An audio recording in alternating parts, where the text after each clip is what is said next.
ಕೆಲವು ಸಾರಿ ನಾವು ಕೇಳಿರ್ತೇವೆ ಕೈ ಕಾಲು ನೋವು, ಮೈ ನೋವು, ತಲೆನೋವು ಅಂತ. ಆದರೆ ಇನ್ನೂ ಕೆಲವು ಕ್ಯಾಟಗರಿ ಜನ ಇರ್ತಾರೆ ಹೊಟ್ಟೆ ನೋವು. ಈ ಹೊಟ್ಟೆ ನೋವು ಶಾರೀರಿಕವಾಗಿ ಬಂದಂಥ ಹೊಟ್ಟೆ ನೋವು ಅಲ್ಲ. ಇನ್ನೊಬ್ಬರು ಚೆನ್ನಾಗಿದ್ದರೆ ನೋಡಲಾರ್ದು ಸಹಿಸ್ಕೊಳ್ಳಾರ್ದಂಥ ಹೊಟ್ಟೆ ನೋವು, ಇನ್ನೊಬ್ಬರು ಚೆನ್ನಾಗಿ ಬದುಕೋದು ಕಲ್ತರೆ ಅದನ್ನು ಅರಗಿಸ್ಕೊಳ್ಳಾರ್ದಂಥ ಹೊಟ್ಟೆ ನೋವು ಪ್ರಪಂಚದಲ್ಲಿ ಇದ್ದೇ ಇರ್ತಾರೆ. ದೂರದವರು ಅಂತಲ್ಲ, ಪಕ್ಕದಲ್ಲಿರುವಂಥವರು ಕೂಡ ಅಂಥ ಜನಗಳಿರ್ಬೋದು. ನಾವು ಯಾರು ನಮ್ಮ ಬಗ್ಗೆ ಏನು ಯೋಚನೆ ಮಾಡ್ತಾರೆ, ಅವ್ರನ್ನ ಏಳಿಗೆ ಅರಗಿಸ್ಕೊಳ್ತಾರೋ ಇಲ್ಲ ಅಂತ ಅವ್ರ ಬಗ್ಗೆ ತಲೆ ಕೆಡಿಸ್ಕೊಳ್ಬಾರ್ದು. ನಮ್ಮ ಕೆಲಸ ನಾವು ಮಾಡಬೇಕು ಯಥಾರ್ಥವಾಗಿ, ನಮ್ಮ ಭಕ್ತಿ ನಾವು ಮಾಡಬೇಕು ಯಥಾರ್ಥವಾಗಿ. ನಾವು ಬೆಳೀತಾ ಇರ್ತೇವೆ, ಬೆಳೆಸ್ತಾ ಇರೋದು ದೇವರು ಅಲ್ರ. ಈ ಹೊಟ್ಟೆ ಉರಿಯೋದವರು ನಮ್ಮನೇನು ಕೈ ಹಿಡಿದ ಮೇಲೆ ಬರಲ್ಲ ಅಲ್ಲ.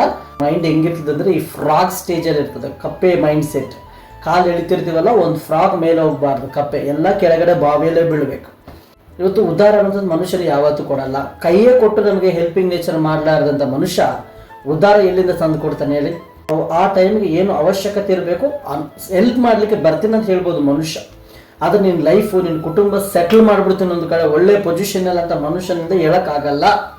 ಯಾಕಂದರೆ ದೀನನನ್ನು, ದರಿದ್ರರನ್ನು ಮೇಲೆತ್ತಿದ ದೇವರು ಅಂತ ಒಬ್ಬನಿದ್ದಾನೆ. ಆತನ ಮನುಷ್ಯನ ಆಗು ಹೋಗುಗಳು ಏನಂತ ತೀರ್ಮಾನ ಮಾಡೋ ದೇವರಾಗಿದ್ದಾನೆ. ನಿನ್ನ ಬದುಕು ನನ್ನ ಬದುಕು ಎಲ್ಲೋ ಇತ್ತು, ಈಗ ದೇವರು ಎಲ್ಲೋ ಇಡ್ತಾ ಇದ್ದಾರೆ.